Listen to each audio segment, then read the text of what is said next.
மத்தேயு 6:25 இப்படி சொல்லுகிறது, ஆகையால் எண்ணத்தை உண்போம், எண்ணத்தை குடிப்போம் என்று உங்கள் ஜீவனுக்காகவும், எண்ணத்தை உடுப்போம் என்று உங்கள் சரீரத்துக்காகவும் கவலைப்படாதிருங்கள் என்று உங்களுக்கு சொல்லுகிறேன்.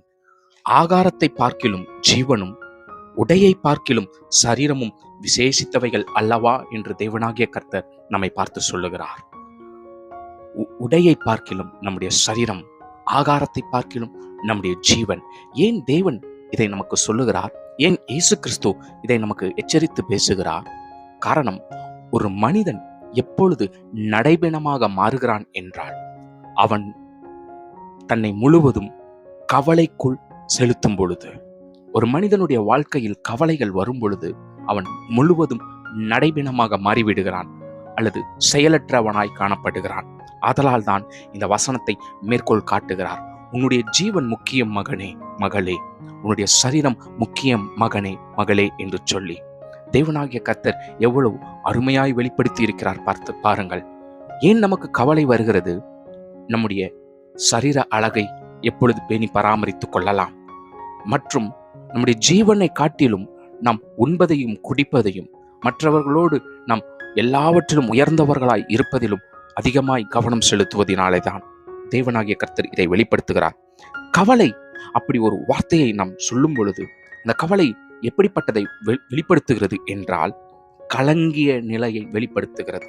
அதாவது பதட்டத்துக்குள்ளாக நம்மை கொண்டு சொல்லுவதை தான் அது வெளிப்படுத்துகிறது என்று நான் உங்களுக்கு மேற்கோள் காட்டுகிறேன்.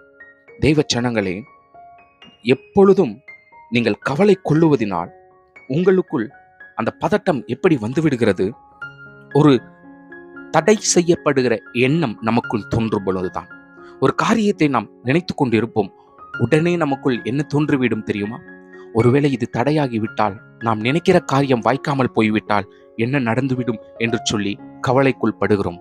அந்த கவலைக்குள் போகும் பொழுதுதான் நாம் நினைக்கிற காரியத்தை துரிதமாக செயல்படுவதில் பதட்டம் அடைகிறோம். இப்படி செயல்படுவதின் விளைவுதான் நம்மை நாம் நிதானிக்க அறியாமல் நம்மை நாம் இழந்து விடுகிறோம். எல்லாவற்றிலும் தோல்வியை பெற்றுக்கொள்கிறோம். தெய்வ ஜனங்களே, அது நமக்கு முடிவாயும் சிலருடைய வாழ்க்கையிலே மாறிவிடுகிறது.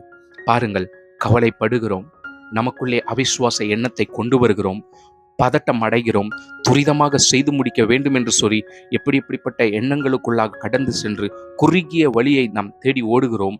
அதிலே செயல்பட்டால் ஜெயம் எடுத்து விடலாம் என்று நினைத்து கொண்டு நம்மை நாமே இழந்து விடுகிறோம்.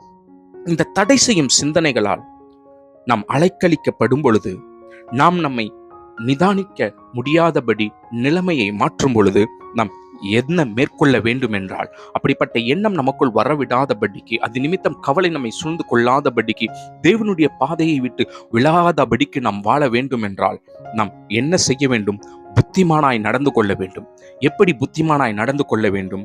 முதலாவது, நமக்குள் அந்த எண்ணம் வராதபடிக்கு, அப்படிப்பட்ட கவலைகள் நமக்குள் பெருகாதபடிக்கு, வேண்டாத சிந்தனைகள் நமக்குள் வராதபடிக்கு புத்திமானாய் நடந்து கொள்ள வேண்டும் என்றால், நம்மை நாமே நிதானித்து, நான் தேவனை விசுவாசிக்கிறேன், இப்படிப்பட்ட கவலைகளை கொண்டு வருகிற சத்ருவை இயேசுவின் நாமத்தில் கடிந்து தூரப்படுத்துகிறேன், இப்படிப்பட்ட எண்ணங்களை கொண்டு வருகிற சத்துருவை இயேசுவின் நாமத்திலே கடிந்து தூரப்படுத்துகிறேன். மனிதர்களையும் மற்றவர்களையும் நாம் தவறாக எண்ணாதபடிக்கு தேவையற்ற சிந்தனைகளையும் பொறாமைகளையும் கோபங்களையும் கொண்டு வருகிற பிசாசுகளின் கிரியைகளை நான் இயேசுவின் நாமத்திலே சுட்டெரித்து போடுகிறேன் என்று சொல்லி விசுவாசத்தோடு வார்த்தைகளை அறிக்கையிட வேண்டும். பிரியமானவர்களே, எந்த ஒரு காரியமும் நாம் கவலை கொள்வது நிமித்தமாக ஜெயம் பெற்றுக்கொள்ள முடியாது என்பதை நீங்கள் அறிந்து கொள்ளுங்கள். எந்த ஒரு காரியமும் வேண்டாமல் அமைதியாக போய் உட்கார்ந்து கொண்டு தேவையற்றதை சிந்தித்து கொண்டே இருந்தால் நமக்கு ஜெயம் கிடைத்துவிடும் என்று நினைத்து விடாதீர்கள்.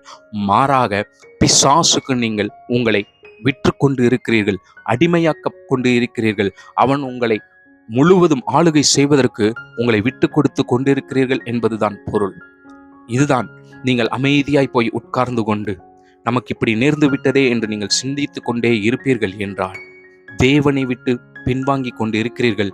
தேவனுடைய வல்லமை வெளிப்பட விடாதபடிக்கு, இயேசு கிறிஸ்துவனுடைய மகிமை வெளிப்பட விடாதபடிக்கு உங்களுடைய சிந்தை முழுவதையும் சாத்தானிடத்திலே கொடுத்து கொண்டு இருக்கிறீர்கள் என்றுதான் அர்த்தம்.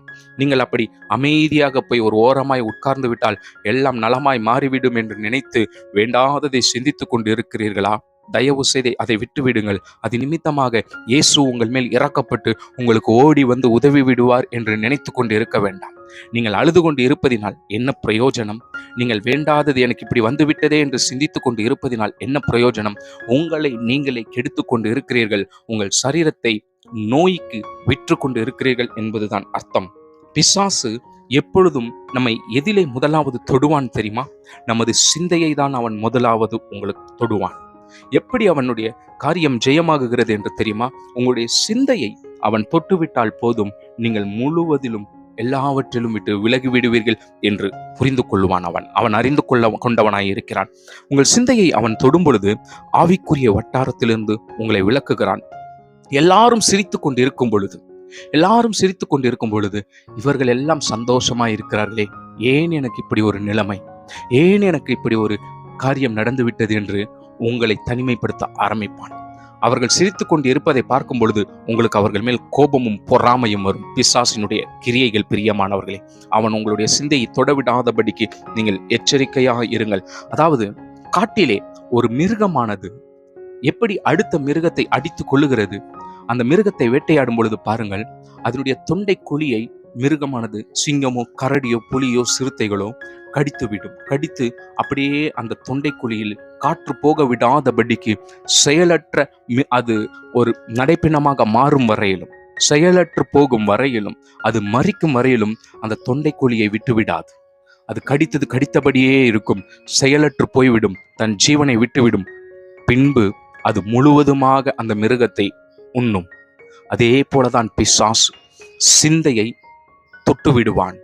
சிந்தையை வேறு திசைக்கு அனுப்ப விடாதபடிக்கு, விசுவாசத்திற்குரிய காரியங்களுக்குள் கடந்து செல்ல விடாதபடிக்கு, தேவனை சிந்திக்க விடாதபடிக்கு, வேத வசனத்தை தியானிக்க விடாதபடிக்கு, நல்லெண்ணங்களை கொண்டு வர விடாதபடிக்கு உங்கள் சிந்தை முழுவதையும் அவன் கடித்து கொண்டே இருப்பான்.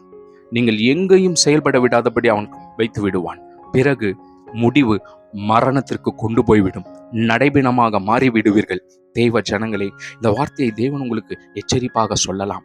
ஒருவேளை இந்த செய்தியை நீங்கள் கேட்டுக்கொண்டு இருப்பீர்கள் என்றால், இப்படி கவலை நிறைந்த உள்ளத்தோடு வாழுவீர்கள் என்றால் தயவு செய்து விலகி விடுங்கள். பிசாசுக்கு உங்களை விற்று போடாதிருங்கள். கர்த்தர் உங்களோடு கூட இருக்கிறார். உங்கள் ஜீவன் முக்கியம், உங்கள் சரீரம் முக்கியம். நிச்சயம் தேவன் உங்களுக்கு உதவி செய்வார். விசுவாசத்தை இழக்காதே.